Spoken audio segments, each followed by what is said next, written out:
Maleifua mai Samoa. Maleifua ngalelei au se talia. Tai au manuia New Zealand. Awa uli matangofia le malo tele o Amerika manisi tafa le lalo langi o mafuta mai ai le mamalo Samoa.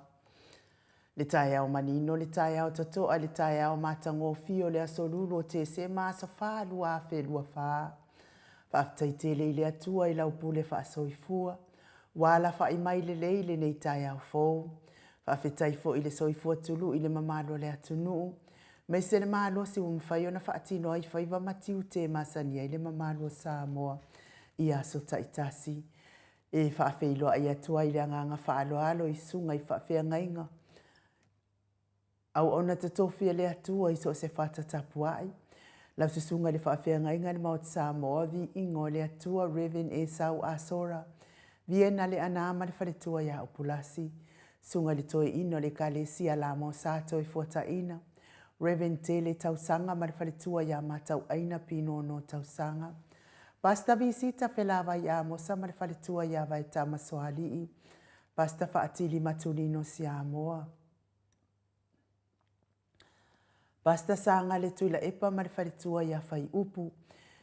Reverend Awatama Tofai ono ma le faletua ia Katenari.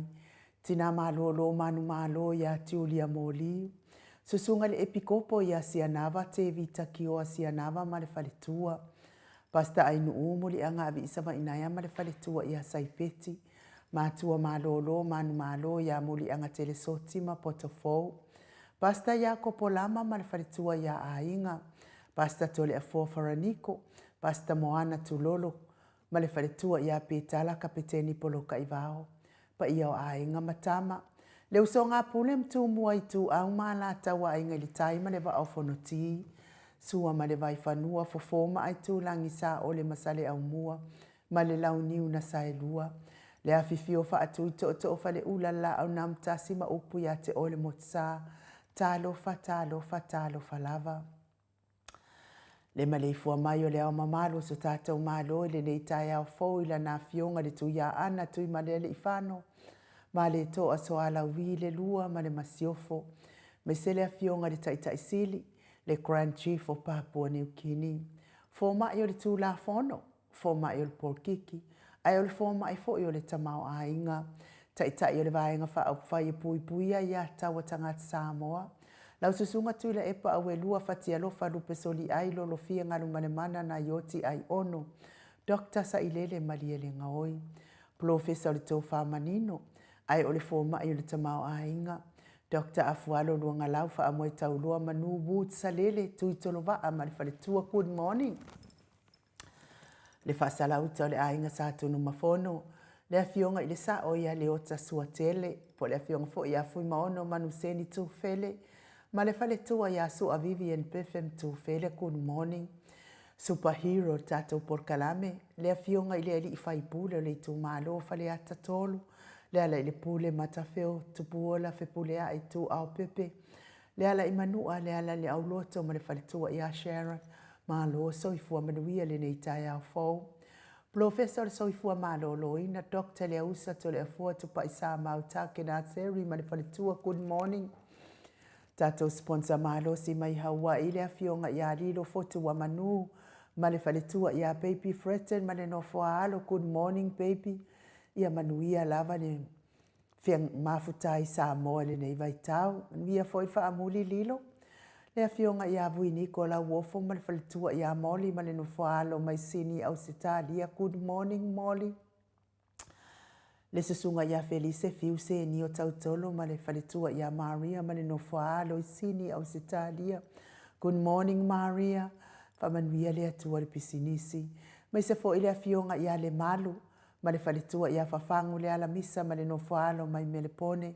Ma lo soifua manuia lava tiute mawhaiva manuia ngaluenga le malu.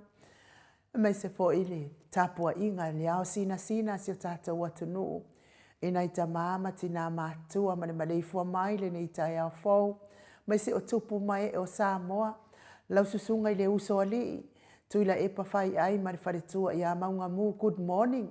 Se umanu mata mua faali ama le tausi ia Sinta. Alofi po le patu uma Viena. Na nai faumuina o le ana le tupu fia ma le faletua ia moananu.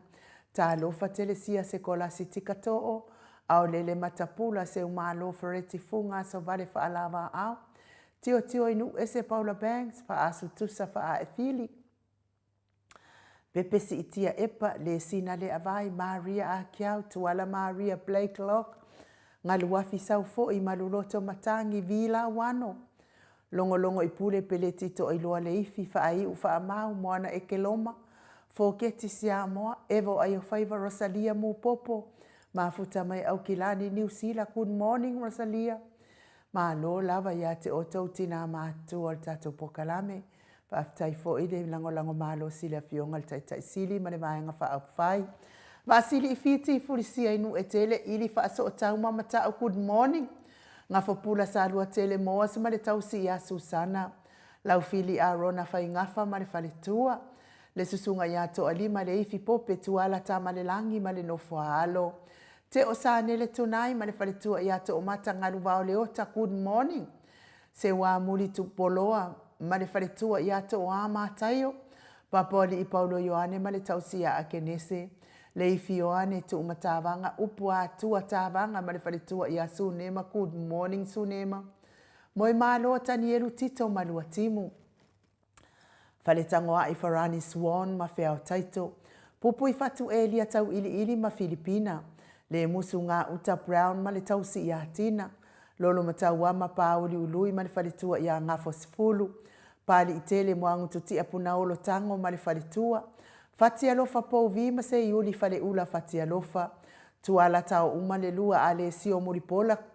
Silia la e o kene ma le whaletua i a le Lovi Burtis. Good morning Silia la e. Mata utia sa ngana apelu se asom Celestina. Tu au pepe Josefa se tema makoleti. Sione haitang. Tau e tia ta afu asu amaroini. Good morning. Tau e tia ta afu asu amaroini. Manuia le au mawai sa moa nei vai tau. Su apentito RJS TV upati. Good morning Stevie. Le lo minga vai tovi Filemoni ma le whaletua King Solomona Peter Smith. Tau whaiula me kingi le au pepe lome. Tau whaiula manuia whai ngā malanga i Samoa. E le ilopo le ale. Makai le ala alu lau kama le ai. Whai aila na whanof tup. Manuia lava ia. Ia whamoe ngā pe o na tuwa atu ai. Tau whaiula me kingi le au pepe. Tupa i o le vaililingi mau moa nanu ma Marina. Whala na ipupupani pasa whaapoi ma whaafu. Tau finga fui maono ma Diane.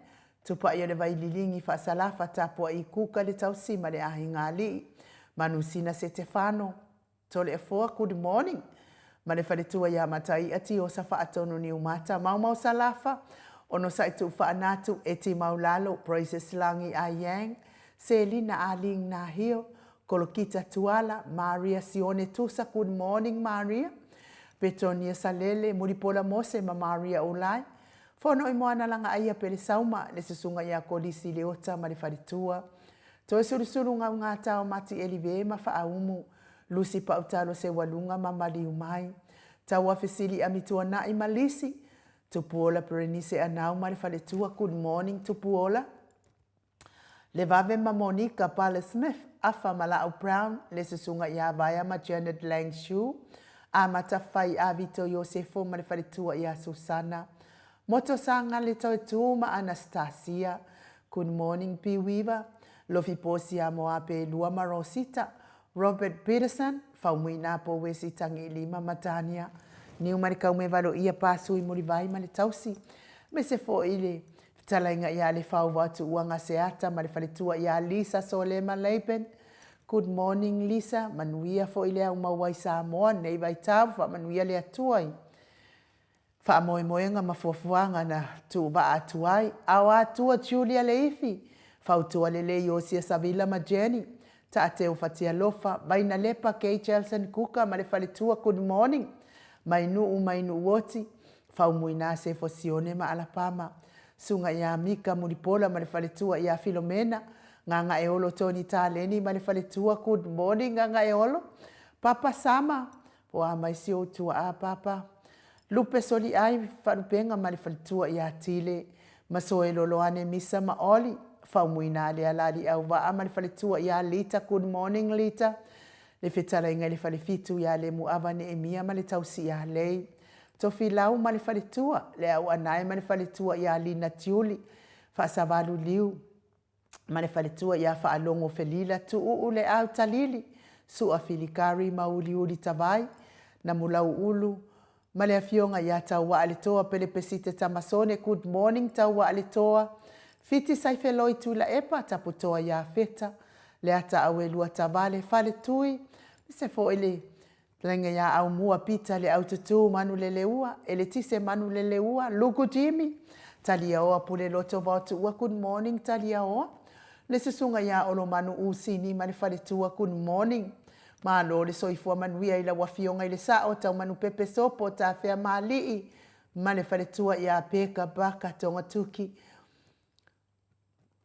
Nā lo lava le soifua manuia ngaluenga le nei tae au e meisele fetalainga ia sa mau le atinganga e ono sori tamali i timani sa mau le tausi au le leimi a mana ia mai pest ma le aingali i malo le soifua maua le nei tae au fōu whaamanuia fo i le atua i whaiva matiu te whenga ia i nei asa sa mau whaamanuia le atua le pisinisi lo o tautua i nā isi o tātou tofi o Samoa meisele maleifua mai o le mamalo se o mātou au tusi lungo le api o fōlinga e me se fō i lungo le tātou YouTube ma lo whaafitai le mafuta mai nisi fō i o nei ainga o ala whai mai nei tai au i whaanoa noanga o no le whainga malanga le maliu ma le oti ia wha mawhana whanaina i le atua o tau whina ngalo wha avau ma ua fō ini o tau whina ngalo mātango fie ia awato e aso nei ainga i lungo nei fonga ele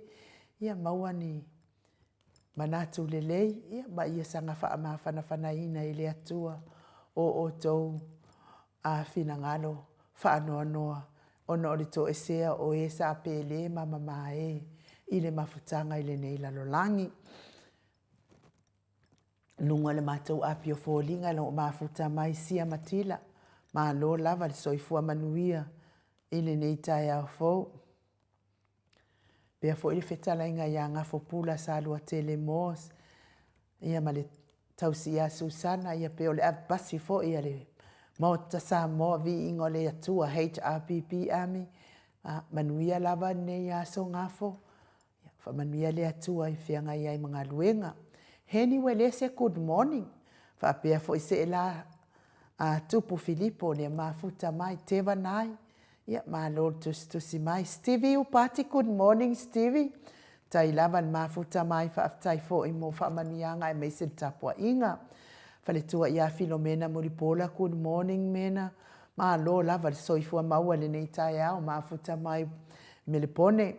Pea fo i autangava ia upa mafuta mai i Samoa. Ma lo soifua manuia autangava ia. To a matai o good morning. Fa pea fo i will Iliamu Ioane Tosoni ia ma lo soifua maua nei tai au fōu mo e fiu mo good morning ma lo soifua manuia pea fo i le uso i atimu au wa atito ia ma lo lava soifua maua nei tai au matango fie se yuli Talaivi Fontiva, good morning, ma lo soifua, manuia lo waso se yuli. Ia manuia fo i lo waso sia matila, ma lo soifua, pe fo i te wila maxi, fa tai lava, ma futa mai te wila, ma fa manianga, manuia fo i lo waso. Le uso ia Trish, le musu mautu le leota, ia ma futa mai au kilani, New Zealand, fa manuia le atua pisinisi uso. Manuia fo i lo waso, le fionga ia matai atio sa whaatonu ni umata. Manuia le aso, fionga le faltua. Eli tau, good morning. Manuia lo waso, pia fo i tu ia lamu. Ia manuia lava le nei tai au fau, tai ni mafuta mai. Pia fo i mai, le mafuta mai a walese. Ia, fa manuia le atua, tai fo i mo whamanianga nei tai au fōu. Pea fo i Sianava, te vita ki o Sianava le sunga le epikopo. Ia whamanuia le atua i ngaruenga o lo whianga iai nei tai au. Pea fo i mafuta mai whaauunga vasenga. Ia le mafuta mai le nei tai au. Mese fo i le tina matua ia waina afuwai. Whamanuia lava le atua le nei tai au. Ai o le vi inga leo le atua tātou pese whaatasi ai i le nei tai au fōu.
Toi luas fulu mane wha minute o na tale o le itu lai malu. Isini au se talia. Malo lava fonga mai. Pese ngor kirisimasi pe o na tato iai le nei vai tau. A o tato whasau ni atu pea. Mo le whamanatuina o le soi fua mai o le tato ali i whaola o Yesu Keriso. E ala lea i pese ngor kirisimasi. Ia matatou sanga mawhauwhau ai pea. I lea lofa whai pea o lea tua mo oe mau. Mai lea kirisimasi. Le mwhai o na tūla fua ina i tātou e lea. Tui fua inisi o na ia inga. Wa fe moe whai ngā malanga. Lātou le maua mai fua ine yaso. Ia ai whaafitai tele lea tua. A mea nisi. Ia ai tu ua tātou e toa tele whai alo na whina ngalo. O lea fua iwa whaatapena le nisi mole. Nei whanau. Ia mo whamanianga fua iwa. O ala tau mawhainga mai tau sanga a toa. Ia sa o whai tau I lunga I le penga ta whailangi I mea o loo tupu mai si o tātou watu nu o Samoa. I le mea lava lea o le ata mai o le tamaititi. E maua whailonga o le ata maititi mai le kuata mua, kuata lona lua, kuata lona tolu. Ai o mai loa le whai unga. Ke ia lea wa ese ka mai kiki e sili mai. Ese le tamaititi le ese le si tamaititi le ana ia maua lava whailonga mai le amatanga. Ia watele lava nai mātua o whasea. Ona o le wha maoni fo i o whai a onga. Ia na tātou whaalonga fo I lunga I tātou pokalame I le isi aso. O whai mai ai fo I le pokalame le whasea le ata noa te sa. Ona la o le alo le ata noa te sa. I o le sa wha manuia ina le investe. Wha pea mai ia le ata noa te sa. Na longo mai e whai a onga. Ia o lona alo lea e sili au. Ea, wa uma na tāpena uma ia mea mo le tūlanga ua o ia I le tau mawhainga le alo le ata noa te sa. Ia ai te iane. Wa toi sautala. E tūlua le alo le ata noa te sa. Ia, o le mea la e ofo ai le ata. Ua le ofo I ata noa e le se wha tau whai ia ata noa e ata mai. Ia wha pēnā fo I siuna whaletua. Ia, o le mea la e ofo ai le ata noa te sa. E tūlua lona alo. Ai e skolsipi whameila le ata whamalamanga le ata noa te sa. A whai e sili e mawalunga o maka. E te maua le skolsipi anga I New Zealand. Ai a whai la e tūlua I o maka. E maua le skolsipi anga I fiti. Mana tua la o le sa longo ia ata noa malon faltua o lona alo e sili. E mawalunga maka. Ai toi e mo ifo le ata. Ia ua toi longo le ata noa o la alo e tūlua. Ai sau le resort fo ilia malipalangi. E maua e le alo ata noa le skola sipi anga I New Zealand. E le mawhaina na ave sea mea ia waileanga o palangi le ala ale skola sipi anga iai. Ai o le tamaititi lea ua tūlu. Le wasili au nei. E skola sipi anga I fiti. Au lea na wha malama I ata noa. O le whaingo le mea. A whai e mawanunga maka o lo walo. Ia e te maua le skola sipi New Zealand. Lona winga. Ua makua wha akau lava ale sili o le leiten titi ai o whatu lua ai le alo le ata noa te sa. Ia o le result na maua. Fo I atu le alo le ata noa te sa wa manuia na skola sipi. O leo lo whainga nuenga nei wha o ngā alo na tau mai. I lalo I le vavai ngā loia sili. O ni tono le malo.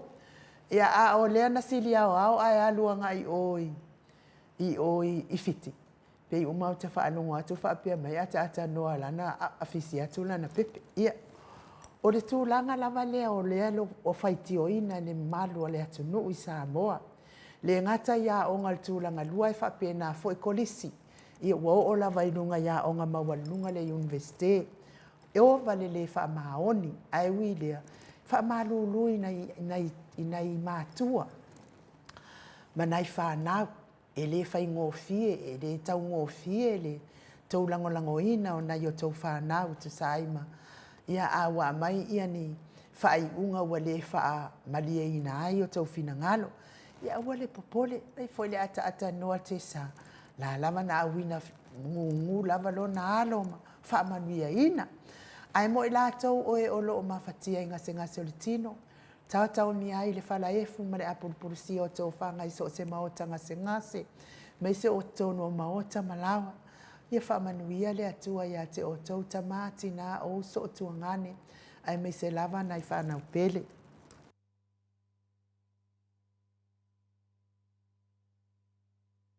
Lango maluina i le atua o tau ta o tonga ti ngā. Se lava ia voini ko la uofo. Whapea fo ia whaasavalu. Ia whaamanuia le nisi o tau uma i le o maua le vaai.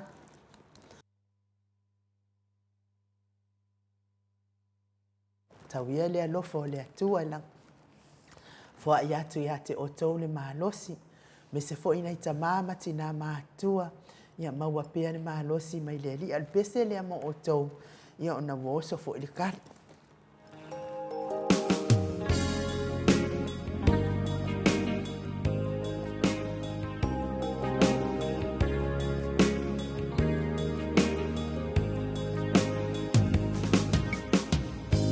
There are some things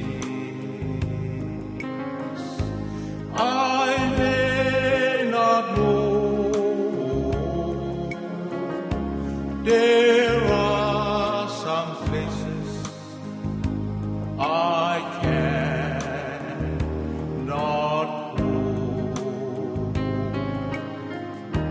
But I am sure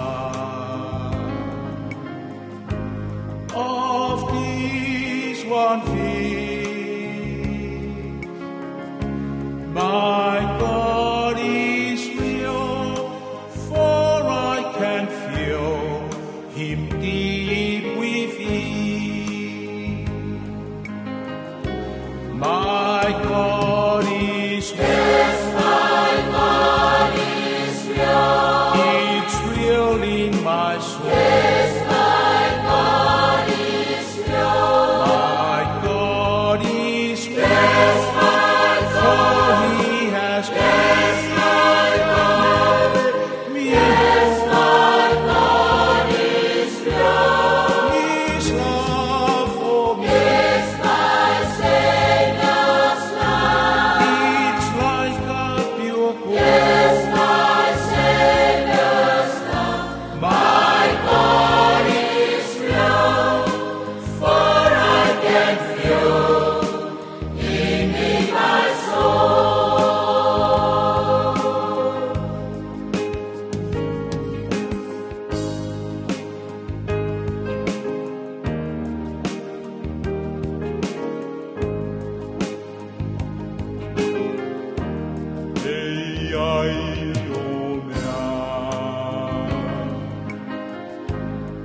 Emoni lo watua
So se funuma le 5 minute ona tale o le itu lai malu isini au se talia alo faanga namo o tou e o lo tau mia pea i le fala efu ma le apulpulsia o tou fanga tauia ina ia ngalue ina le mana o le anganga pa ia ma o atu fo ina na wha malolonga ia te o tou ia mai se fo i se fia e ala mai musika o le tatou wala ata nei Torin Misa ia malo lava ia ua o talia ina lava fautuanga nai tama matina matua ia whamangalo atu ia lātou wa lātou dei loa le mea ua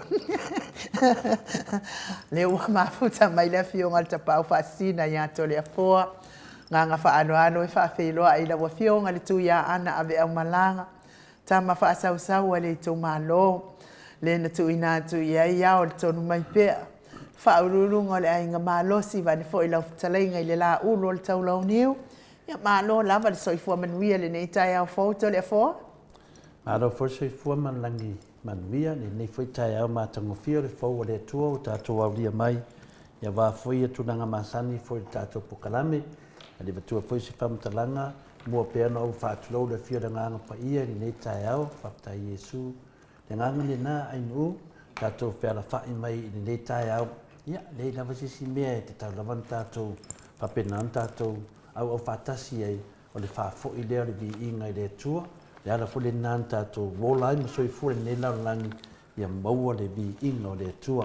Le vi inga o le tua, ia iai lava se vaenga o me ume te whaia, o moli e le vi inga o le tua, e whatatau lava li tātou o langa, tātou wola, au ni manatu fua, wani manatu fua e le tele o mafo whaunga whaatia apolo, ma fau lava oi ia te oi tatou uma lava i le ai lava sesi tu luma o le atua i le teimi tatou te walau te tasi mai le tatou tamā e tatou mafuta mai ia wani e tatou popole tatou loto tele tatou sabadi le ala le wha moe ma lo soi fua malange mai no tau fai wha malo i le alofa ma le anga le leo le atua to le foa manuia le malu tai au whaftai e nu mo le vanoa papena fo i ona ia tātou tilo fo i mama fau i le anganga le rini nei tai au ia wafo i le pokalame nei tamam tina mātua le maru whare anganga. Le aso nei le aso wha, masina suma lua po le masina whahai ufo nei tau sanga lua awhi lua suma le wha, le a whamawina i fore nei maru whare anganga ia wafo le anga i dunga ma tātou savadinga anga i dunga whamawina lunga o pengu te whailangi ma wala rawa teimi mwhai whaina e toi matamata ai ia mai e toi mafuta i le tua e ala tātou maru whalanganga. Ia e nei temi e toi wha atalofa mwhawhelua i le fio le nganga pa ia le tātou mafutanga nei tau ni mlei fua mai, le soifua maua ma le langi ma maina, ia te o tau le alofa tu noa ma le manuia mai le atua ro tātou tamā, a toa ma le li o Yesu Kiriso ro tātou a li ma ro tātou whaola. O le tātou tusi whai taula mo le nei tai au, ma le tusi o e peru, lo nam tau pe wha, Paita wina le sfuma le wha, ngata masumu le ono, whamole ai nuu. O le nei, wa ia i tātou leo si taulanga silisili, wa fio atu ia i le langi, o Yesu le alo le atua. Ia tātou tau fi mawai ia i tātou e tau tino atu. A wā ele ia te i tātou se o si taulanga sili, ele mawhai o na ti ngā lofa whaatasi ma i tātou i o tātou vai. Ua whaao ina o ia i mea uma e pei o i tātou. Ua le aise anga sala ia te ia. O le mea lea ia tātou whaalata atu ai ma le loto tele i le no whaali o le alofa tu noa. Ina ia alofa ina ai o i tātou. Ia mawai fo i o le alofa tu noa. Efeso ani mai o na aso i tatawai. Whamanuia le atua i le whetawina o lana fionga paia le nei tai au. O le upu lea le atua mo i tātou te tu wha i ai. Ua whama whaina lea i le whai upa suma le ono. O mau mai esi whaos fianga ia wā lava tātou samaringa ta maamati nā. Whai mai ia tātou wha lata atu ma le loto tele le nofo ali o le alofa tu noa o le atua. Ina ia alofa ngia i tātou ma maua ai le alofa tu noa e fisosoani mai ai tātou i ona po e pua ngāti ai.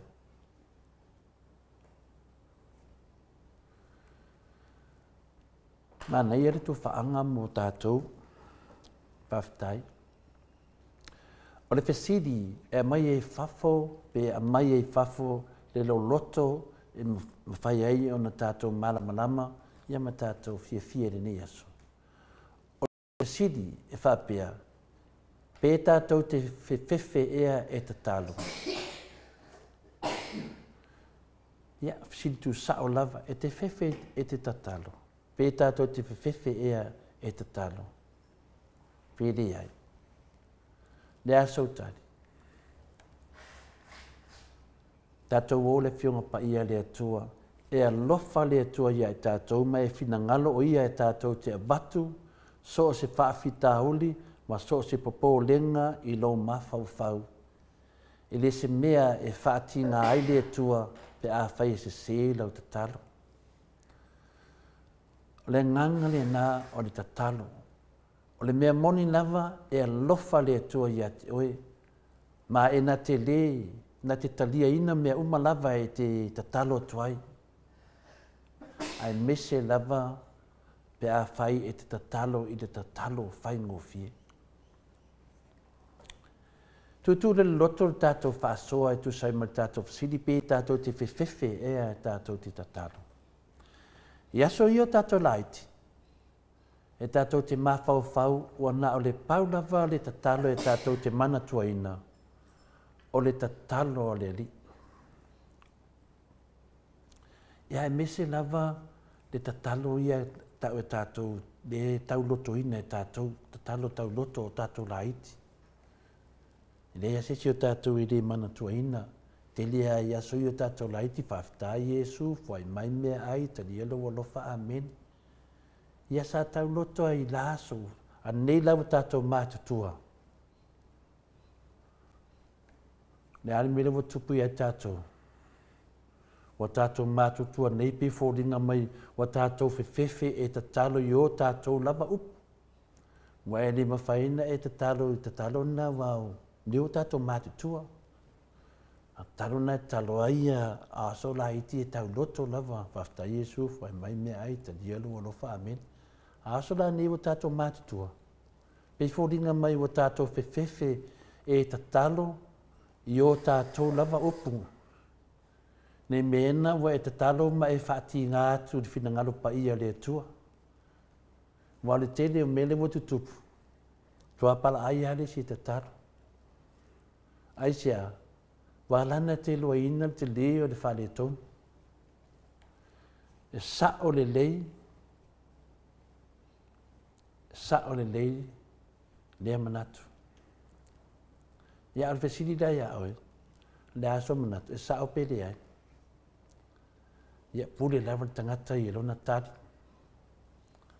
A o le tari mai le whionga pa ia le atua. E le ai. E le sa o le nala ngona. O le mea moni lava e matua fia lava le atua i te talo whai ngofie mai to tonu o tātou loto. Pei lava no fia ia mātua e talatana noa mā lātou whanau. E whapena o na fia le atua e talatana noa mai tātou nana whanau. Wa tātou loa le whitalai ngai Iesu so se mea iai se toa tasi po se toa lua e tau wailo ingoa o te iai whaatasi mai lātou. O lona winga, matua tā ua tele lau talatala noa i le atua e ala i le tataro. E le aise mea e le anga i le taulotoina o tatalo. Ioi, le aise mea e le anga ai. Pe a whai e whaavae mea uma o lo whetalai mai eila fionga pa ia le atua i lau tatalo. Pe a whai foi tātou te wai atu mea tātou te whai atu ai. Le aise mea le anga ai. O vai aso umai e tau loto whātasi ai le au Cristiano le tele o loto i le nei laulangi. Lātou te tau loto i nai le tatalo le li. Le etu si e tona mātai ono na whaiupo iwa ma se whaangata sumatoru. Le tatalo na au i nai e Jesu i tātou. Pei tai, na lapa tai tātou i Jesu e whātatau i tatalo e lea o ngā. Whātatau i tatalo e taulotoina e lea o ngā. Na ia whetalai pe a o tau tatalo aua so ona whai upu. Mata i ono ron whai upu e fitu. Nongo winga, o whaatonu tonu mai lava Jesu. Ia une o tātou whewhe tatalo, ai tā ua ro tatalo. Au ene i mawhau whau nei ti ngāri whina ngalu pa ia lea tua i lau tatalo. Le ai. Wha maram le e sili ai le tatalo whai ngō fie. E alofa le tua ia i tātou mai whina ngalo o ia ina ia tātou a watu so se popo lenga ia te ia i le tatalo. Wa uma me te mawhatia ai. Tatalo i le li. O popo lenga ma me te le mautonu ai o whinaunga. Mena le. E talia i le tua. Tatalo atu ia te ia. E le mawhai ona e whaati ngā ia te ia, e whai atu se mea se.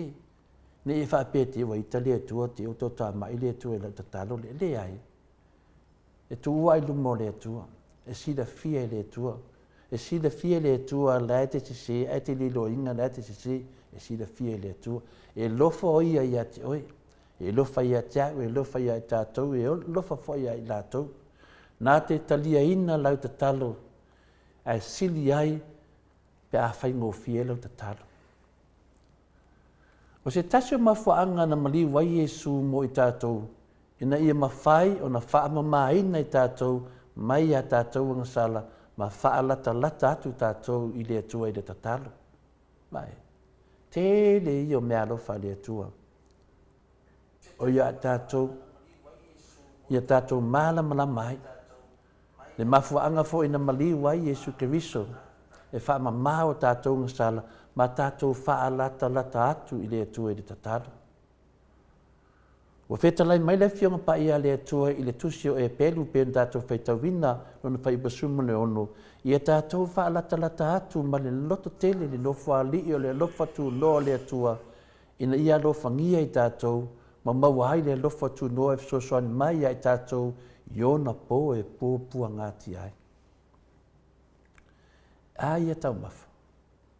E ai langona whaosfia. E ai manatu. Mai tātou te tau mafa whaatasi e nei tai au. E le upo le li. Wha mawhana whana ina, wha loto tole ina i tātou. A whai e te le i whai lava. Ia bea lau ta talo mua o se ta talo o le wha atua. E tau watu au wanga sala le tua. Ma o le atu ia Jesu Keriso. E a whio mai i lau o langa ma la vea i oe. Pe a whai o lau te talo mua wato tele o tātou. Ia, e whamasino ina sesi. Ai fulava o ia tu. E a whai wa misi le tele o tau sanga le ta talo. Ia, vea lau te talo mua. O le ta talo o le wha atua e tau atu ai. Neo waivainga mani mese sēni ang sala na e whaia malo le iloa, ma ang sala wa e whaia malo mauti noa, i ole atu ia Jesu Keriso e whia mai lo o langa, ma la vea i oi. Ele nei Krismasi o tātou a ngai atu ai. Tātou whahi u whaapea, o le tatalo o se vaenga o lo o langa. Ia whai le tatalo ma vaenga o lo o langa i aso uma. Lea ua wha mausali mai Jesu i lana whetalainga o lo tusi e le luka e suma le varu nun whaipumambua. Tātou ta talo e lea unoa ma aua le fiu. Whatai nu mo le avanoa. Whapena ana wha leo i nai fo i se maru whaleanganga. A wata maa matina mātua. Whamanua lea tua tau aso ta maa matina. A miti fo iuso mtu whaafine. Fia tātou te whitu whaai. Le fionga le tua i lea tai au, ma lea tai au. Tai rau. Malo, tai lawa fionga le tapa au whaasina to le afoa mo le malu tai au. Ia maua pea lo malosi o wale whaawawina o lea fo i vaengo al tato po kalame. Ia ai whaftai fo i le upu a lea li. Sanga whakto whamanatu ai pea ia tato tā ua le tatalo. Ai au fo i le wha leva leva lau tatalo. Mana ia lava le tatalo lea sa tatalo ai fo i le pangta lea na talia ina. Ia wha lea sa talia ina Yesu. Ia au tau whaatasi ai lungo sa tauro. Manatua mai au pe ai afio i lo malo. Ia ole vi inga leo le atua i momoli atua i fo ia. Whamanu ia alo whaanga mo le whaafonga mai le nei tū lao le tai au.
Wa whaamene minute ua te ai nei le itu lai walu I sini au se tālia o pesipesenga lava he wāli tātou Paul Kalame.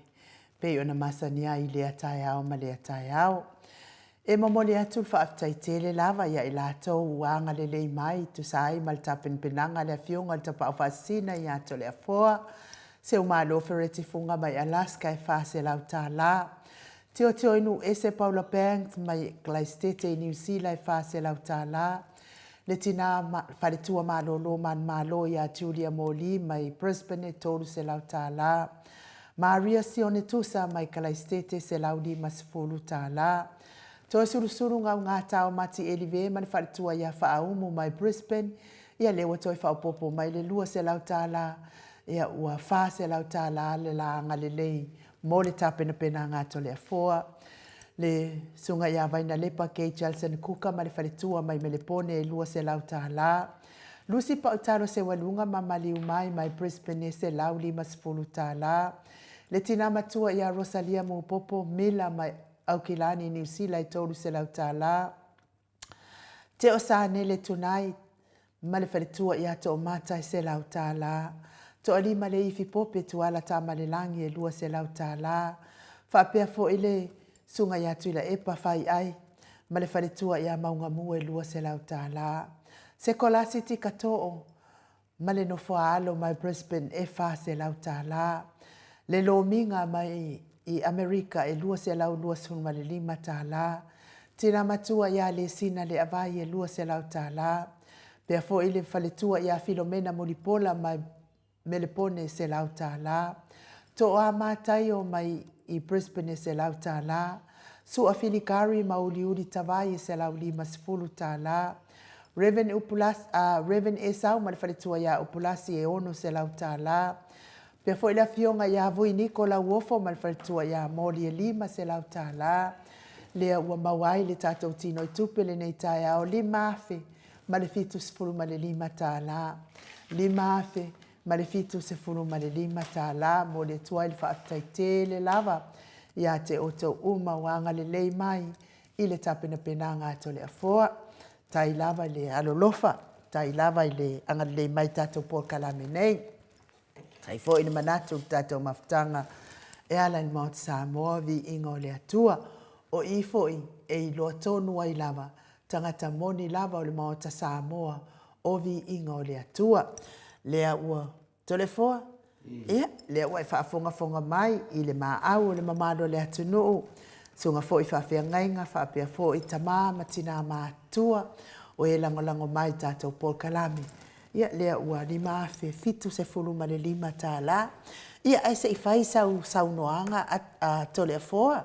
E winga i lau tāpena penanga, lea ua e whaafonga mai i le anga le lei o le mamalo atunuu. Paanga le maota Samoa vi ingo le atua.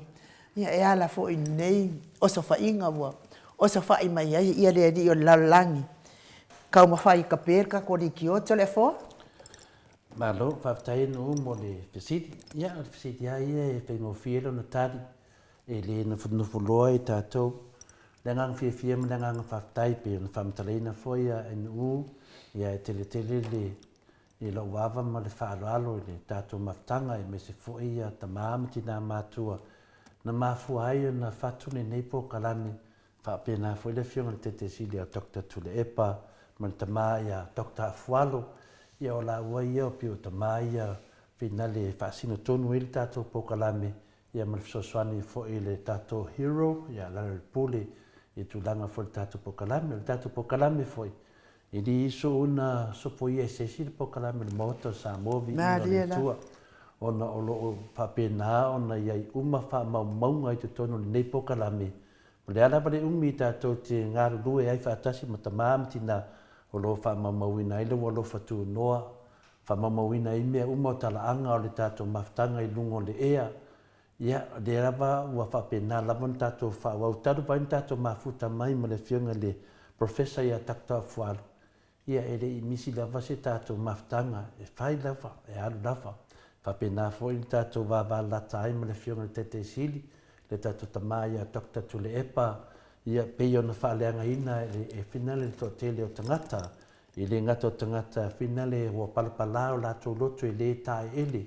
Tau no e whata ele o lātou loto i mamā. Ia o whaaleanga ina ai le tele o mea e manu ia ai tātou whatasi ma si o tātou watunu. Ia lea whaina lea o pefu i wa tātou malai. Ia ele o pō whai malai i etu langa i tau whamatalaina pau wale mea ia. Ia tātou lo tele. Tātou fo i meina i le fasili ai na upe na tā ua. Ia, e lu papalangi a whina lea so far so good. Nongo winga o lo o ke ia mea u medesi mea whale tonu ta mamati nā mātua. I le tō alofa tu noa ma le nganga. Ia whapena lava. Tele o te mi whina le au te ngalue lava. ia wā lava ia whai ngā mea alofa, ia e meisi foi ia le fionga ni Tete City, ia ma le fionga ia Professor Dr. Afualo, ia te au ia ato alo tausanga whai mea alofa ana to ina meisi lava Professor Dr. Afualo. Te mi whai opopua ngā tia ia le tātou tamaya Dr. Tuleepa, ma le hero ia la pule ma le tātou HRPP, ia sa whapena lava na ia umatu langa, ia la whise tō whasoswani, ia watu lava, i reisi me tu ua me uma lava e maua e maalima mainu uma ni lepo kalame, tu whaatasi ma tau wanga lei tātou mawhtanga, e anu uma lava me uma e whapena, ia le ala tāri wa mai, wai uma ni manuia, ia tu e tongi uma ia Dr. Tuleepa ma le hero ia la repule, i te mi uma sa de se ai la ua, tu e mo uma la tongi, ono lea, ono le tō wanga le lei, e ala le tō lima fuai, so soani e fina wina le me tonu, a leo manu malo le HRPP, a leo manu malo in whamsinonga, ono lea, o le tō walofa, ma le tō wanga lei. Pe tai la, wafe mai le tātou pokalame, ia pia wa iaisi na vaenga o te tali tonu, o te le tū mamaina foi, ono te awa ia te otou. Ia le pokalame o tau lea wa o talosanga tuai a ainu. Pia o tū langana i whaftai tele lava ma au, ma le lofa, wa menei, i le se pokalame e whapea e whai ese vi ingo to le fua. Leo le pokalame whai le vi ingo le tua. Ia mawsosoani mo i tātou umai le aso, ma le aso. Whai lawa whaina le tātou pokalame. Ia o te mine o te tū mai tātou, o tātou le wo o mai ere tū whare ti aporo. Ioi, o mananga i o i HRPP. Ia, e iela ngona whina le tō tele o tangata whina le ainua. E mana tō la tōu i o mai le pokalame e le o mai ono le mauto sa movi ingo le tū, e mai ono le HRPP. Ia, o te talia ina foi o la tō la ngona. A vai o tōu, o le pokalame nei, mō tangata uma. Langa mato te enga le fasa. Wa le teimi lava e sa o le fasa. Ia e fui suinga tātou pokalame. O me mawarivi inga le tu o temi nei la, le tātou te wā ai le pāki lea, o se pāki pio pio. E le ai ma se wā inga le pokalame nei, e whapenana a fia ini tangata pio pio. Le ala fui le langolango le pokalame nei, le wāinga whai le HRPP, langa tali tonu le maoto sa movi inga le tua, o roi ei le anu e tonu. Nei la le wo o te mine pe na sa no ai no. Ia le wo lo le tanga te ara lo for pokala. Mariela. Wo lo le fu tanga te o mai nei ono le HRPP. Ia o le fu te mun tai lava. Ia tato wo lava lunga sa o me uma. Ia fea me uma. Pa wale se te mi o tara no ai to le fo. Ia o le sponsor ma me uma lava. E sponsor lava tato me uma. O tangata ia la to te faia na me ne pokala me moto sa movi ingole tua. O tangata lava no foi nei, o tangata lava e fina le lava e te le foi le a ngā to le foi ia la tau. O tangata whaari le lofa malanga le o to le fo. Ia ai o le wo mai lava tu low wa le ngutu maleafi. Wo mai lava fasi le ngata a o popula mata. Ia, o le tala na ainu, whiena e iai, le teimi wa fina le mo mia to le fose sia mo me so ma o te le mo mia foi ai hau pe ona fa leo ia tato tu sala mi to no le tu ili ngata ile fina win lo te malam lama ai no lo te lo le dei o te fia da power mia i halu lunga le fea ili bole tele tangata e mana o e ta me to le fola to mana to e faati mana o ta me to le fola to poto ma le tamai ai o te mea whai nei tole fua, wa whiwa sui. Ia mena le lei e te le mena i ainu, e wha mawina lungo pokalami. Mariela. E wani i alu se si sauri i vane mai a tole fua. Mea mo ia ia ma le wha mauni, tato wo le whea. Te leo te imi o te ngadu e whare ngā venga lea, e whai mo tau mātua, e whai mo o tau, ai leo whai mo o sisi, e whai mo le vi ingo le tua, e mo mori e tato whaftai le tua. A whai nei le eise tātou pokalame nei, nongo winga, ua ta whili sau noa le ti a polo ia i tātou. Mariela. O la ngona whaaringa, ngana o le a mo i umame pe pelo i e whai nei. A le mea le tau mawhaita ngata ni e tāo fia tātou pokalame. E tāo fia ono le tātou tautatala le mea saom le mea moni. A whai nao o e te fia e fia nau le mea moni, ma le vi ingo le atua, i awa nei sao mea pe pelo, ma me whaasese, ma tau whaaleanga tangata nei. Ia, o lau teimi nei, tō lai mai. Tō lai mai tātou wō, tātou whinau whatasi. e leo le finau na upu, finau I lunga o le tulafono. O tangata ni e whaia me nei, e le tau whaafefe, o le tau whaavalea, o le pepelo, o le ole, a vai o tau, o te le finau, I se mea o te talitonu e le mau se vi inga o le atua. O te finau, I le mea mau o le vi inga o le atua. E ai mea e mawhaina o whamatalai o le ea, nanga lewa I lunga o le tulafono me uma, e le mawhaina o se tala to le fua. O te talitonu lava, e sa vali ato le fua lunga o le awhina le tulafono. E sira fia lau fionga I te pau whaasina. Leo te whaalongolongo atu I o I tala lai tu. Tātou e le mwhain whaamtala se mea, ia ona o le saunoa mai lawa fionga wa o kere I loa se mea. Lea lai whaama saunoa mai lawa fionga o le whaapea e whaasa ona o lawa I lunga o le tulafono. O te whaalongolongo atu le lai tu telefo. Ia wakala e lato loia. Tala e lato loia whaapea o lato loia o ia o topa ia keisi. Lua lato keisi. Ke le iloa la pefia. Pefia. O se e lua lato keisi a o top lava ia I nei I sini. O le loa po o top I auskari a koa po o top I nei sini. Ia, ona au e se foi lau whaalongolongo atu I lau fionga te pau whaasina. E se a mea ia na tala noa ina e lau foi lo ia. E se mea ia o te whaanonga o tala i e lea vaenga to lea fo. Peo ne ua pe fōringa mai. Peo lea su e se la tau tupe ia la tau lo ia to lea fo. Se ia ua o tol vai panoa lea. O te le tau tala I mea uma ia. Paua le mea whina le ia I loa le mamalo le tunu. Lea wal tu la fono. O le mena sili na o whawhatai le atua. Maali era. Wai le tū la whono. O mea oma la vainu te whina wai. A le o le tū la whono. E le lo se moni. Maali era. E oi. E le lo se moni. O peina o mea te tam whai whamatala mai. O te lemana o te whaalongo fo iai. Aisia, danga o mea pepelo o malama. E le ele se me mai mawela taimi vina le fa de toi se manatu e fa lao le lo manatu e fa malama mauto sa mo vi ngo le tua a tono de to te vava ai mo to fa no longo o le fainga al porkiki o le fainga al porkiki al mele we nei e por porkiki para pala le la me vai nei ai no I de ka fa se nganga le moto sa mo vi ngo le tua ma le la to foi sa de tonu o mene o fa tatalo no ina o tangata porkiki ma wha amalam la maina. A le fo tato wa ai, ua tama whaieta ngata ne ta fia tato pokalami. Maali ela. O le mea la whina le te tau whamatala mai pio tūlanga nei. E pule lava la tō po wheo o iei le la tō. Pe whape lima keisi. Ia, pule lava tō po le ale o mea umana. E sau lava I le teimi umai le whamoe moe. I le tato su le whaatalitali. O le sa ave foi se tasi foi o li tustala. A loke vai aku foi le li tustala lea. O lea foi sau I do tonu o mea le tasi.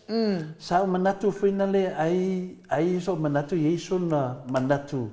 Iwa o le foi wa fina le o tatano ma foi nisi o na inga me foi ia tia. Sau manatu ai wa na maua le nganga fina le ia mo ia le nganga loto fa mangalo. Ala kaula mua mai ya. A lote vai atu foi. O le fonga mai lo no sofa. Ma le kaula mua mai. Ia le foi la wa o ia foi il fatto fala inga per tato tamu fainga. Ia o ave ni le lao lea. Ia mo moli to malina foi mea. Fa umai maname. Almena sa yelo manatu no to o ia. Maali ela. O no lote tali tonu foi ia ia le vata pu imale. A lote vai atu. O le foi tau la bua mai le tau finga tato pokala. Ia le no foi ia le taranga. Ia to tele o to ia to fia o to pepe. O pe uma me uma. Po a fa matalanga le to te fai mai o to pepe. E vai fōringa o tangata nei. Lau tala noa pi fōringa o le tua. O a fōringa o le tua. O tangata whaier fina ngalo le tua. Ia mio ia mio por fina ngalo le tua. Ni ha mio la ia le tua fai fōringa nei. E ni fōringa le tua. Vai foi mo mo. Sa manata tai tai e whioro ave loa ai nu. Le uru le ave loa. Ai vai e ti fōringa. Wa sau la le sasalapa pe le mea. Wa ta vai atu. Wa lenga whaia.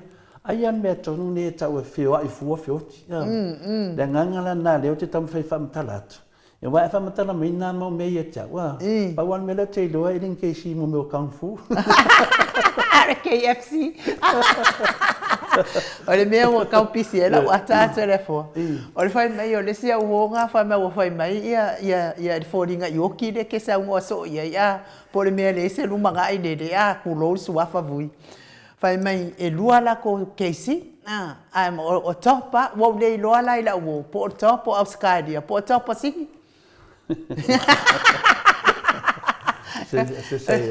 Pe eu ke baba ai aku tu le fo. Pe yo le waso e kupe ai ya la to au fa longo. So e kupe mai la uli e o ngusila.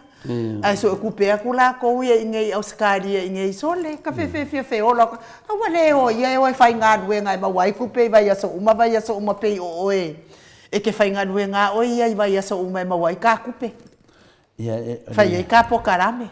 Nea yo lana tau whai atu lau tana ngā wai tā ua mō meo Ia whaftai lava mōli ma vui le wo o mai le dua mea lofa whaftai te le lava anu le wo o mai mea lofa lima se lau tā la ma le whiunga ia vui niko Ia le wo o mana whafonga ina to le whaftai lava o le mera le whila hom talanga o tā ua mai nei le keisi Le ai ase keisi e o mai Yesu ai.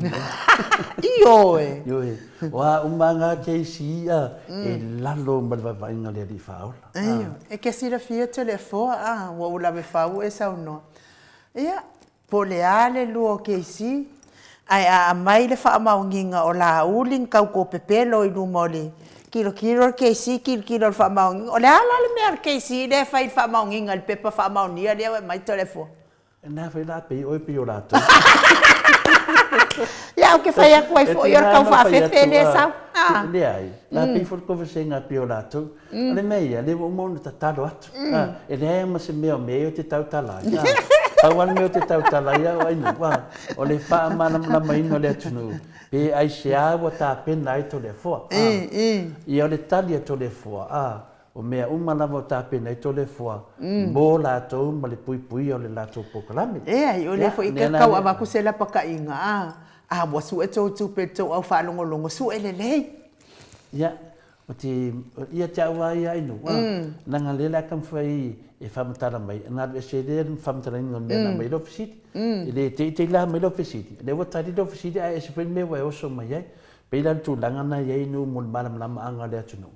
Ai mese lava tātou i o pā anga le tātou maftanga. E sea mawhaina o tautala e se mea o te manao ai. Ma liela. Ai sea, nanga e re whea. Ma liela. O lo wofo ina o lo tautua. O lo wofo ina o lo tautua ma mea ume te whaia. O mea na ia nta pena lava o ia i lo loto mali. O lo taulanga, o le ase me te whaia. O mea lo au o nanga na ofo. Ai a olo le teimi wa faina le polokalame. E ai lalo na e se senga ai nu. Ia tātou uma lava o tātou wofo, e tātou pokalame, e tupatasi, tātou whaasoa ai. Ia, wa orisi tangata. Ia nane maua ia no na mere lei tātou pokalame. Ai olo teimi a faina le pokalame. E te fiu e sue. Le ngata fiu e sue. E tu ma mao mai. Se no ngala o le teimi e fai ese me wa manu maro pia po wa. Toi lo le wo ku mai. Malidi mai. Ien te fai atu le. Au te popole. O le dunga o penga tu fai langi fa mo mo me umane. O ai e sa i le ia ma se sa so no pepelo ya to le fo. O le la te fo ia la utala tua. Tato on sai. Tātou muli pea i le tulafono Australia. O le tulafono Australia e tuulo se me lungo le whamisnonga. E le mawhai nto e whai e se whamisnonga ses. Se tala noa. Se tala noanga. Po ni whatau whawhiwhenga e le mawhai lava. Le ala te savali ai. I Samoa. O tātou wa ai Samoa. E tinana tu ume tonu le tulafono. Ia e sawali si minstafa matala uma mea na whamatala. Sawala uli e whamakala. Ia, o le mera nā le te wina, i Samoa nā. Le lau tātou wo o mai nei Australia. Ia, e le mawhaina o whamatala ina se mea. Mālia la. Pe o lea lava se tūlanga, paual mei e fia loa le atunu. O leo e lunga le tūlafono. Le mena e tau mai tangata e sa bani le tūlafono. e te savani nei wa ye tuo pata tuo mene e tuo pata tuo mene ai nu ia la ta tu faftai da por kua ai da pa ai tua dia ta ba matina tu te ba ai mai e ai ma se popo le to le fo na o le tua tasi Yesu Keristo le nganga pa ia le tortas pa ia e a vai tu le fo a o sesia tangata e fai mesti me fa penei ia o te taro sanga atu fai pe o ia wai ia ma se popo le to le fo pa wa me mana o i to le fo o tua ia no o mai le aso ia pe o tu langa na jai to e fo i do fam talanga e tu al tato fai nga maro ia o le fia o tangata i do tau tala fa pe o la audi ngoi e me fa pena o le fia o tangata fina o la to ia o le tulafono a va pe se telefone ave tulafono wa o mata la fe telefone ngol pokalame ave tulafono ia ne tato te no o le la au na fa ai no ia la ka ko vai wa ka la pa wala mele le patanuina pese fina le o mai le taimi ko va ainge kanga ka wa momuso e fa ia me mongi ia foi farti apolo va pela o tangata ia tonu na au morti apolo e musu de memon o le tia apolo ia na sau o ia ta lepe o le pepelo o le ngoi o tau fase ia ale me ala ka ke lo fai o ngai kanga ka ia tone ti e o vai nga pe afa o ia tangata wale se fa makala sa o ina ia la to o fa fonga le me sa ya bom le fe me ko vasenga no ingala wasu e kupe o le palo kavu afi me le fetu lo fa me la ngai le fa manda matwa e o ati apolo le ti apolo e o ati apolo so so ani ti apolo tu le portare le fronte te si non fai di sessa a pa u se fai fe au o ko se pa ki ati apolo ya u ero vai temine a pa u se fai fe au di ko ki apolo a wa foi wele to ile se ki apolo se fai fe au o oi fai fe au um fa wo ki apolo o le a fai ai pa u del tato pokalame o mo kai fai al pa ki apolo wa foi nanga lai o le to ile se ki apolo se fai fe au me na lo que fieta no le fiona te si i lo na mau le fai mai i lo na mau le fai mai a pa u se fai fe au pe se fai fe au vina le pau ma tali foi fai fe au e ma tu ai fuā Yesu ai a faina se fai fe au Maria la ai sia ona o so o Yesu te mina vai o si tau langa pe la unga fai fe au o le fofonga fai masui o fina le tato di faola e mai de upu o le fainga na le mea ai va ai le te mina le fai mai le mau fa pe e pa ulo se fai fe au ma tu wa fia ki apolo ia te au ilo vai a pa us fai fe au ia pe se me fu ki apolo wa tele fai fe wa vai kai mele mengi ia e ki nganga i lore e fai fe au e pi o le le pa ki de nei e ki nganga la ko lo e pi o ai fai la le mera na le fai mele mau le fai me a fa le tonus fai fe au ia tia ua ia a fale tos fai fai a longa koe ori ki apolo o la ala vai fatal tal ki apolo le kemi lava e pa ua ni mauto Samoa ama koa ai fai al pa ki apolo ai sia langa le avatu le pusao ma le pumoni ma le fina ngole ameton ona le tau fai la tau fa pe ai por ki to le fo e le por ki to le fo o to le fo e fa matara sa o a mele fai kalia la to pe palpala pe mamala ko por ki tau kala sa o to le fo e fa malama ta mama tina matua le ta u al mele tau fai mele fiona te siri mo le chapipi le winga na fa matalanga to le fo a to e tu ola sisi tu ai no pe utala no atu mene Io o i tangata, fai me o tangata o lea tua. Ua wha wo mama ki aporo. Io mari tus pa ia le whionga pa ia lea tua, i lumo o ti aporo. O te whai atu ai nua. Ana wha pe Yesu tō whinga wha pea. Kusa pe ave e sera o tō whi. O ke lema whai na o whaia. E lema whai. Wha whena o le whai se loku o se pale mia le inga na whai unga lea tunu. Wha whenga walo ki ka kalo lumo se pale mia e le whaia songa whai unga lea tunu. e le alofa ia Samoa ma lana mea le na te le langolangoina le seteni ia pina le ainu o le minga na matalanga a fai ta mai nei ia la le wa fai o le fai fai au la e me se le spero fe ka pepelo le fai mena te toi fa foi de malo laud e se malo laud le malo fia me e le malo Samoa la vetu na matalanga e vinga i mene e batu ye le upu o te le fefe tau tala o le tangata mi o tono le atua e sa vali pea le rau tato vavai e temu te imi nei e o i fai au e wha moe e tatou e mai e le mea moni la lafi pala a ai e le ngata le pala ai le engi whaku ni ngaruwenga Yesu e o te le wha peo te whamasino ana ngā lewa tato va ai e ti nganga i loa isi fai au ma lato au rotu o le whainga maro le lewa ti ai le tato tenu ai mei su e lato tupe le mo leo e whaisi whautuanga ai o e puti puti wak makwa o e sapai ki Apollo inu e le mpaina se se le upo o la wale sapai e le wo kaamo wasi ya le wa fusi le wa fusi o ki Apollo ni ta mai kingo on mo kwa ke le o kingo mine no ngai fusi fa o se wale o por fusinga la valo di matamatau te fai uso e se la o mea le fai e le sua fa malo Yesu Cristo e fa malo lo ia to li liu le tu pa ngo fia be i kinga ke le fusi ma e kisi la fa o le makuwa makanga o te fai atu ai nu fa masino ina le tu a i mene o te tau tala pea i la o tale tonunga o le tangata e fia e muli le tu mana pola inga o mea ia fai e tangata ne ainu o ni mea whaaforinga. Ia, e le talia o tau i vai, ne ia masesi a e fefe le moto sa mo vi inga le tua, tō te o mai pe, tō te o mai e wha umatia ma ta pe de pokalama le moto sa mo le tua, le o tau talatu tō le fua, e ta pe o tau le moto sa mo vi inga le tua.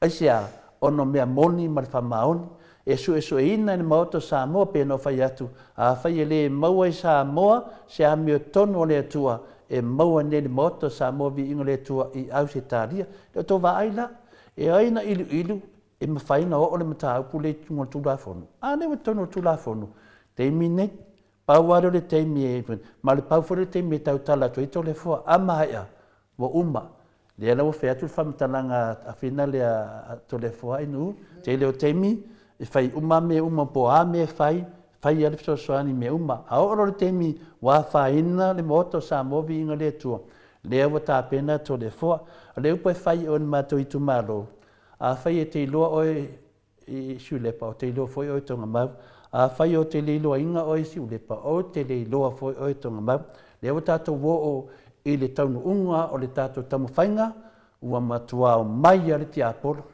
a pa usi fai au oli ti Apollo al mero vai nei wo i fai au wo fa tasi ti Apollo a pa ula tatu mauta sa movi ingo le tua o vi inga o le tua ia o le koke va ai se pa ki ina fai le ti Apollo ia te uvi a tatu manu malo ia fia mai tana mai au tatu pati fatas e o lim faftai le tua e le mawhaina le petia ia lana vi inga i tono le tato pokalame o lo iai tato e puipuia ia le talatu nai nu ma le whaolava.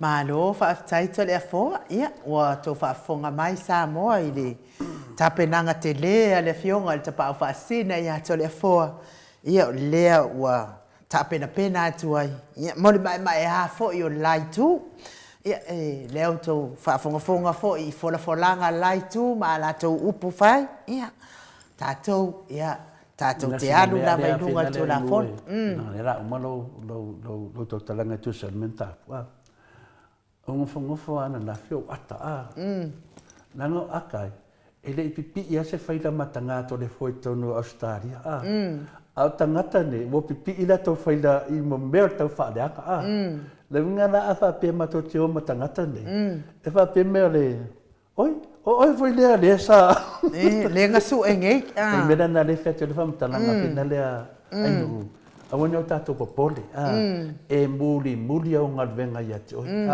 a fai a te amio leanga. Po fea me te aloe e muli atu aloa amio leanga ia te. Ia no ngovinga. Ia, talo sia. Ai wangalo i le faipusa oki lea. E ai, na nano whea tu te le tau atu langa na. O te musu te u koe kongi sot. O te musu, o te matoria foi o le whainga le aiki o mene umani, a mai lumba. Li te o whai a whai tu la fono e sa lava, o na i whamatarina se mea, e a wai lunga tu la fono. Le lau whetu nei lau whamatalanga whina. Te fia whaafso o ta i ala al whai whiau lea, e kau i ai lea fo koe sa. Le, e le se mea la whaafso ta i whiau lea. Pauan me le te mana langa foi nanga langa su es whai whiau. Su e lo ias whai whiau. Ai su e aku ai maua main address, o le mea, o le whale lea sa lolomi e langa ngusi pepa. Yo le mongo fo mawhai maonga kua kusi. E se nanu ta kuna, a pa pela e le whaafonga malwhewhi au rona teimi nei. Yesu, Reverend, Yesu mai doa, le wai ai, ia ai aua te anu, se to senga se to pa se. Ia e wane nei tore fo. Tau e se ia mane mata upu mata amu ku i kara pepero le fa fanga i le ku ante le fo. Ia e mau pele on sa i tatou le mau sa movi ingo le atua e le mawhai ona wha matala au ili ina e tole fo se mea se ia uma lava le tu la fono. Lava lea ia o taru sanga atu o le pionga le tapau whaasina le anga o tupe e taunga le mea e le taungo fie ai whaafitai tele ia te o tau lea ua o mai le tau sosoani ia o le vai aso lea i le aso foraile ia e whaamuta ina ai le tatou sa ilinga se leni mo le tapenpenanga to le fo la sanga lona lua ia ai whaafitai tele lava ia te o tau le anga le lei mai tai le alolofa mai tatou pokalame ai tole foa. Sa o whaalongolongo ana po i le saunoanga tamaitai pale mia ua tuu i lunga le o whaasalau mai fo.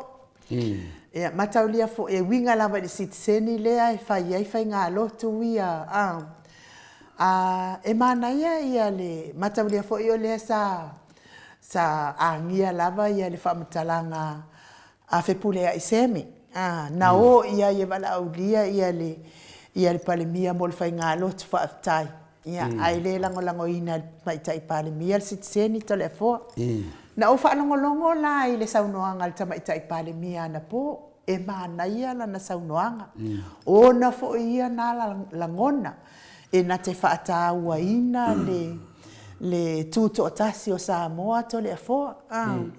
Au i fo i la whape o ia na te lango ina le tuto o tasi o Samoa. O la na tali la na tali ai manuia ia le tautau whainga. Au ia na te lango ina le tuto o tasi o Samoa. E mana ia la na saunoanga ia te ia. Au lava ia ma la au ia whaalongolongo. E wataunu ua i le upu fo i lea. E sao ai le au. Ana whaapea la e sao le finangalo le tamaitai pale mia. E na te whaalo i le tuto o tasi o le tuto o tasi o Samoa. Le ala le mea walua ai o na sitiseni. Pe a whai e whaalo i le tuto o tasi o Samoa. O le whaamatalanga lea e tataona whai e le fionga le taitai sili. E whaalo le tuto o tasi. Wai le eise si atunu oe. E sitiseni ai le fionga le taitai sili to le fo. O le whaatamalanga fo ile te tauna whai e le profesa o Dr. Afualo. Le angai, le na tātou whaanongolongo la valtala Afualo ina ua le scholarship al Commonwealth. Le na whai kānara. Ke le whaamanuianga ua ofa atu ia te iei mea tautatongi. Ina ua pasi ma whaamanuia ina scholarship. Makua musu alon to olua e toi fo i Samoa ka lia le whaamanuianga ua umai. O le tala Afualo le ai. Tātou wo i Samoa e whao ngā mo tangata le whaamanuianga wau mai e le atua. Tasi lai lea tangata e le tamali e tatau i ei le upu lea o te whaaloalo i lau sitiseni. Ngā le pāua ngā sitiseni au whaalo. Na o Samoa. O le palemia. Ia o kau ngoi le upu nga o whai akwai. E mana ia na saunoanga le whaalongolongo ai le au e pepelo. Le ala le mea walua ai sitiseni al tamaitai palemia. Pe a whai e whaaloalo le sitiseni o Samoa. Whapena umana i tangata pe o se o tuangane tole fo. Ua o fia ma o atai na ua whai mai. Ke lua o se o kua fingi. o le ua apalai aku lo sikiseni aua fitu sefulu ma le 5 ona tausaga talo na tautua i le matou aiga i Samoa i so se nuu e tau i ai matou i matou aiga to le afoa a o lea la he tau i fai mai e faaaloalo i le tutoʻatasi ae lua ona sikiseni e ua foi e manaʻomia niusila e iai le taimi e manaʻomia ai niusila e saua ai togafitiga faa e manaʻomia foʻi niusila e faasavilivili ai ma faamalulu telefo ia se tatala mai la o tou faaolo ua una ia manatu ia e poa foʻi ni finagalo le mamalo le atunuu faafetai anu ia masalo totele o tatou na tatou faalogologo o le tali o tamaitaʻi palemia na faaali lava le tamaitaʻi palemia tatou ia lona finagalo Malia la. te talitonu lava au ia o le finagalo lava lea o le tamaitaʻi palemia lea na faaalia i upu ia faimai le afioga le tamaitaʻi palemia ina ua atu ia ana ema mai latou e vatu le tala lea e uiga i le finale le mela lea o seteseni ma tulaga faapena faimai lana mau na talanoa atu ana e mai latou o le faamoniaga ai leʻi talanoa atu i le seteseni a le faamoniaga ia te aʻua ia e sili atu le faaavigaga e finale anae le fioga ia anae o le faamoniaga e maua mai lea i le seteseni e lē mafai ona e maua le faamoniaga pe ae lē maua le seteseni lea la ua vatu lava le faamatalaga o le faamoniaga lea ia a lea ua nofo le tamaitaʻi palemia mafai mai e leʻi talanoa atu i le seteseni malia la o le faamoniaga e maua ma le seteseni i mea tatau na leo pea faape e iai sou tou faamamao pe lafiliga o le mea so fina le so mafaufau lelei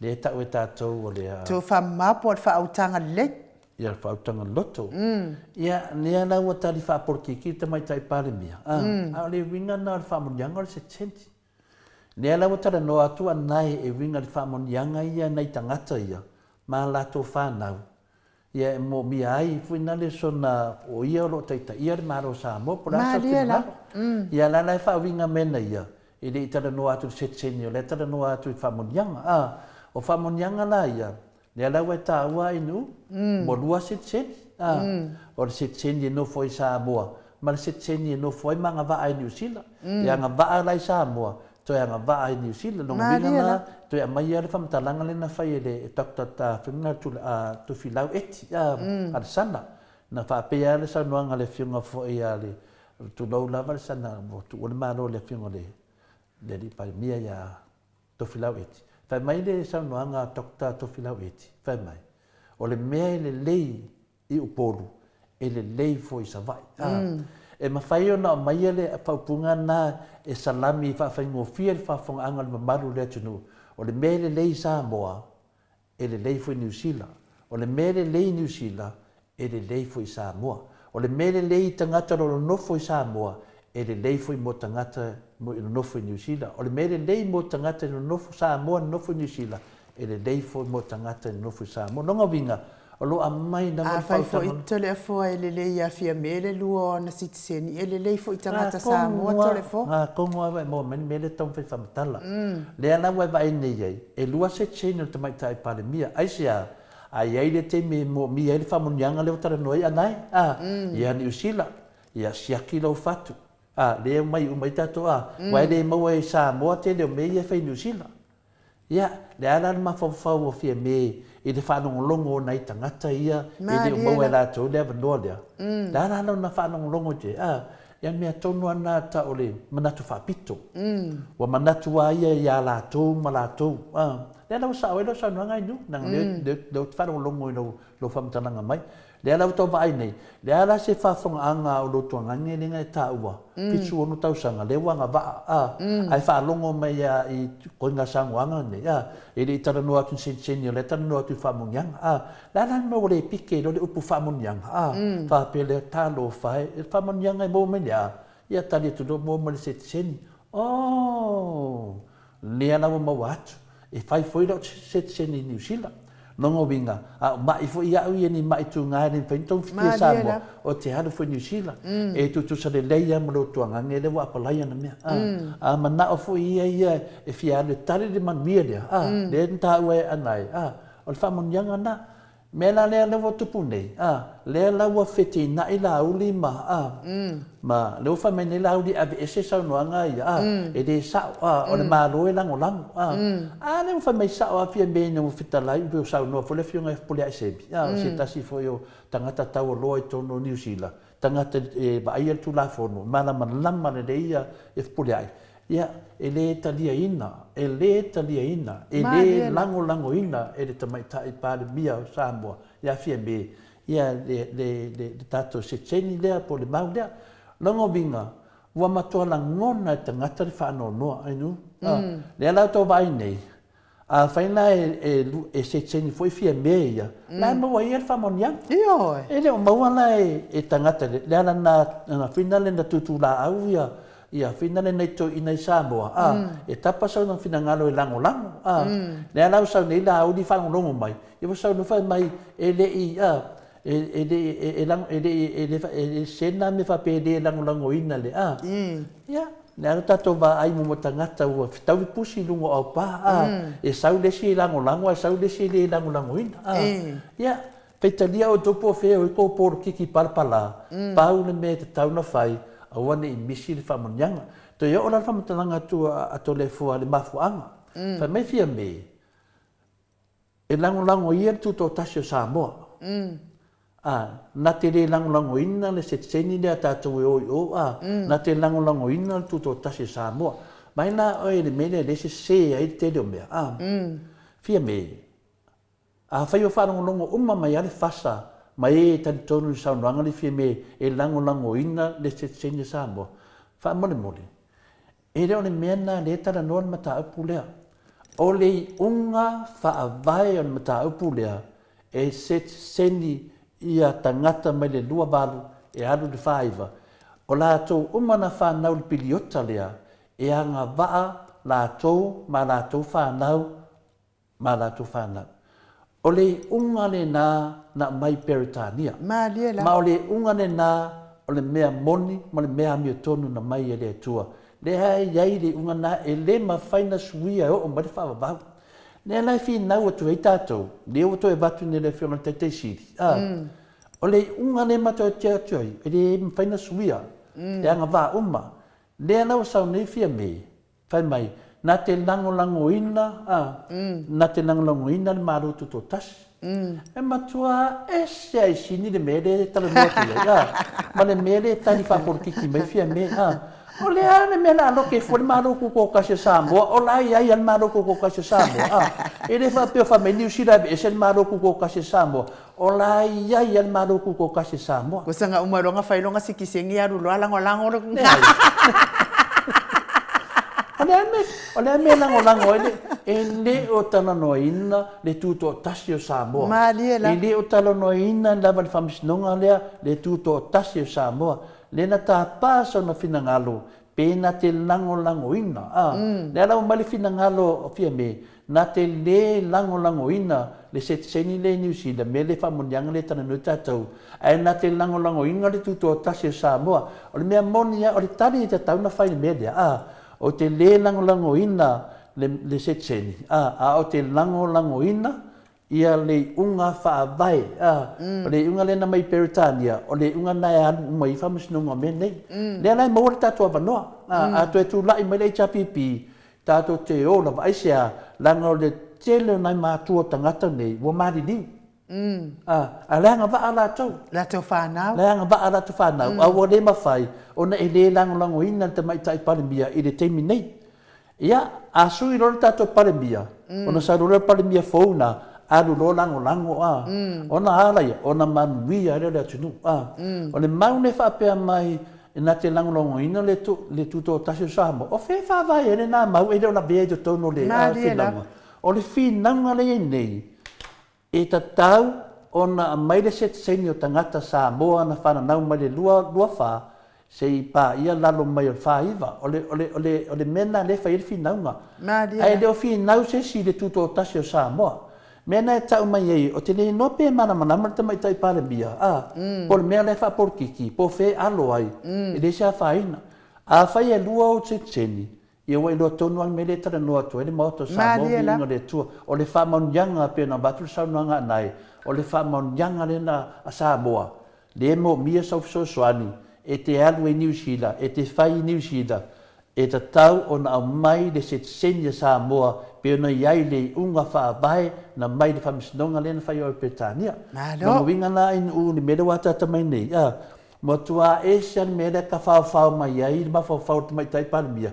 Ese mele fi nau atu inai to ina ia pe puleai, ia tai pe yo anai, mna tovia. Ma na ia la fo i fina ngalo tu ia lamu. O le saunoanga ta mai tai paramia, o le upumoni, o le tau fifina, o le rato matanga, ma le le alolofa ina ua i loa i le atunu la tau te ena le langolango ina le sitsen ia na lava o tau whaafonga ia i Samoa palota awane i toi palota se sinei tu ai ngā whainga malo le alolofa o lea fo i tau le fua tatu o ese mai tai peila nei tangata mātua i o mare diu au nei la tau whanau i o mātutua ma te minei leo koe hia o la tau le te mea pingsonga New Zealand o lato whamunianga o manei ainu e te tau na matua malama ia tato wolava ia mawar whamunianga nei pena fo ese tua ao o whaumu ma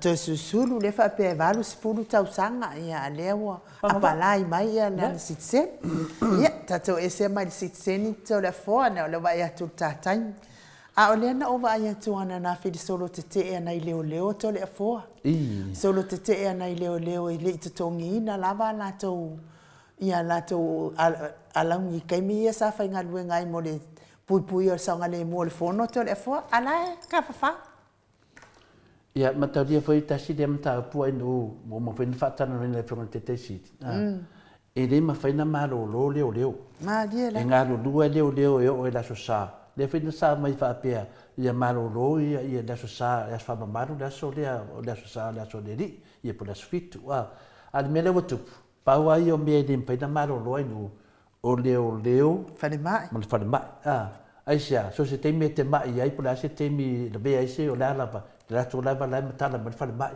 fa pe na fo le official leo pe tupu me se mea le tunu la matala mai le pe to o official leo al mele wa tupu nei la official wa so ke ia leo ya a faina wa so te ia leo ia dan me wa tupu ai nu ele se me la titi dan mele wa tupu nei Samoa a faina le so te leo ai tupu se me ia pia pe tupu se me wa por se me tupu ai o te mina e do ia ni leo ia tatu lord til le o fa de tun matalia o en un famtala le fiona te si le te mile na te fo mai matalia na te fo mai i vala ia o fo mai ma tanga finga rengal malu mana si totongi ina ua tama faitanga ta finga rengal malu si ia sa mana afu mai e tu to tasila to le ala na o ana si ia totongi o la finga rengal malu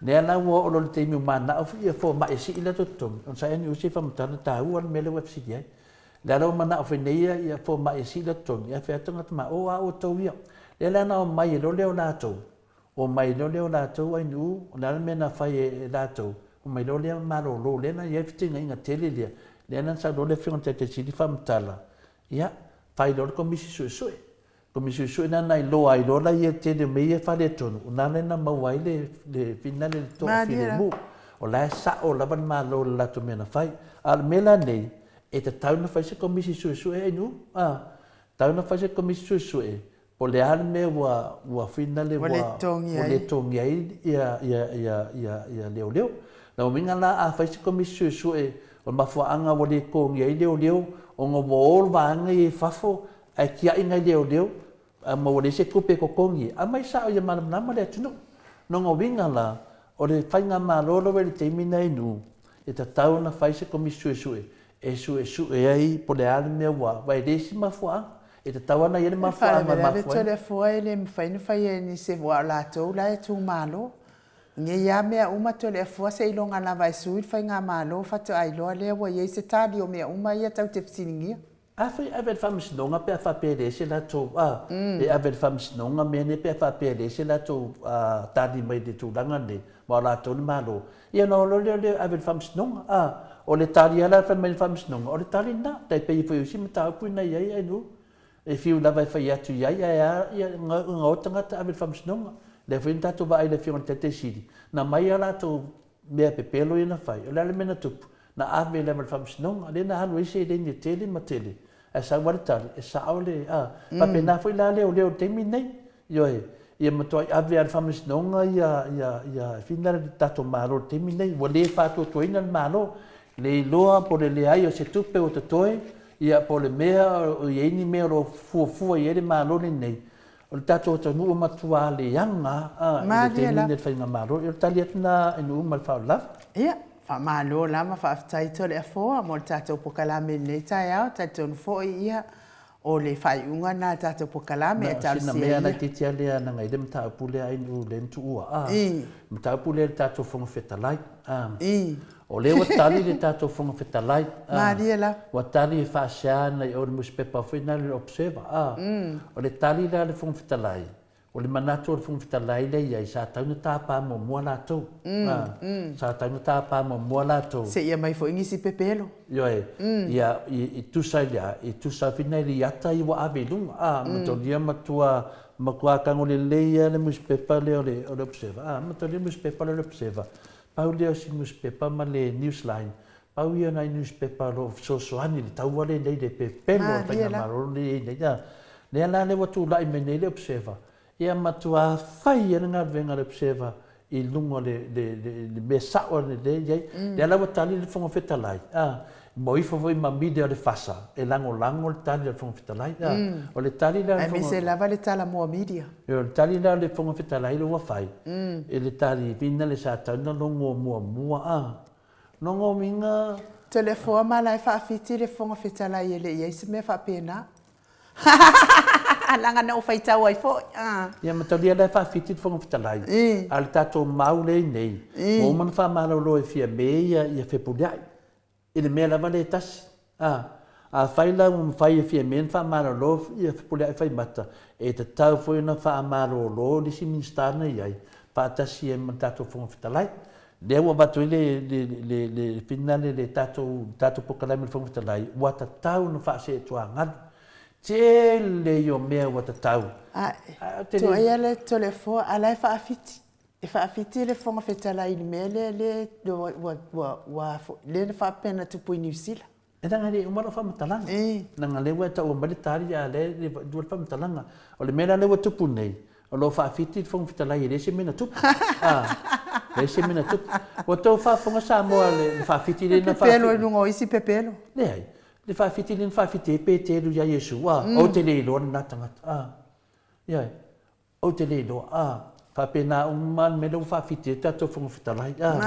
E tinana popula atu pe te ru ya Yesu whai mai a. E tinana vai atu whonga whetalai di o lai wa matua a lai whai mai lava. E se a me whapena ai. A whaina e le whapena le whapena mai e le se me whapena na tupu. E ala pa langi le ngala kua whapena. Na tupu la se me na vaenga. A whaila ngā tupu se me rau i ngai si vaenga ko luanga se iai.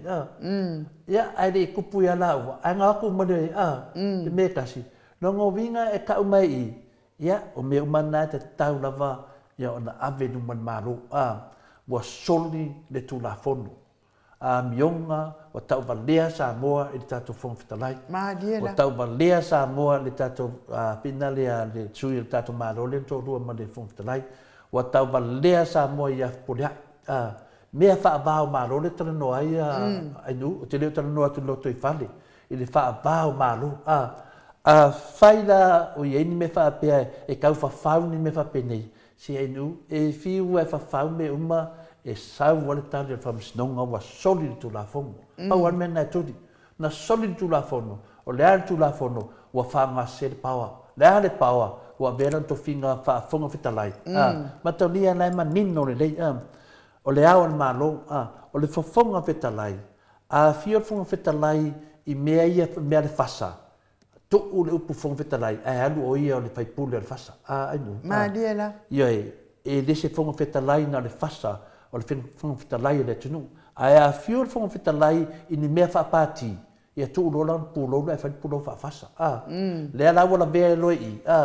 Ua tau whanga se le paua. Ia, pero tu langa na. Ia, vai. Awar fia paua e le paua. Ia, tali atuna ma wharalo ainu. Ma lo whaafitai, ia mori fo i whaafitai tele lava le awhionga ia le au pepe Howard Swoka. Mai Samoa, ia mori. Mai le fina ngalo o le awhionga ia le au pepe. Ia, ono sai. Whaatuatua, whaamoemoe le mana o le atua. O ia o le ami o tonu sili sili. Manuia tele le porkalame, manuia le tatou ainga i te apipi. Ia whaafitai tele la wafionga, lau pepe, Howard Swoka, ia mō whaamanuianga, ia mesi foi, le lango mai tātou porkalame i le atai au, ma le atai au. Ai o te tautonu foi, ia o le tātou porkalame nā mo nei foi ato, wa tā foi taimi whaingaluenga aito le afoa, lunga le mātou apio fōlinga, lunga le YouTube, whaatai mafuta mai, tai foi tele o fina ngalo, tau fina ngalo whaalia, tātou te whewhaasoa i ai, tātou pokalame nei tai au. Ia ai mei se fo i lātou e o mafuta mai tono whariwhai ngā ruenga. Nisi o whaasapena mō ngā ruenga o le awa uli ma le awhia, ma le pō. Ia maua pia le maalo simpui pui o tau mai whaalewe o ngā ruenga. Mei se le awa abe pasi, loli, upa, taxi, whamanuia le atua, le whia ngai ai ma whaafoi ina o nāsa, maua lo tau mālosi. Ia ai mei se lava le abe pasi le Mount Samoa vi inga le atua, HRPP, lau talainga ngā whapula sa alua teles. Ia, maua le matala i lunga le a tele, tapua i ngā sunga i whawhia ngai ngam whalitua i maota malawa. Ia ai mei se fo i le au sina si o tātou watunu, ta māmati nā mātua, oi olo o mawhatia pēr ngāse o tino. Ia mafuta ma le nganga pa i o le atua e manui aile ne yaso. Toi whamanatu atu tātou sa ili ngā seleni, mō le whaamoe o to le afoa, tau alofa tātou pokalame, lo mana o mea lau sosoani e ala i seleni. Ia manuia foi, le ne ia so filoa i le pokalame al fo mai le aso atai au, whaaso i fua ia, ma le Mount Samoa vi ingo le atua, sini au Setalia.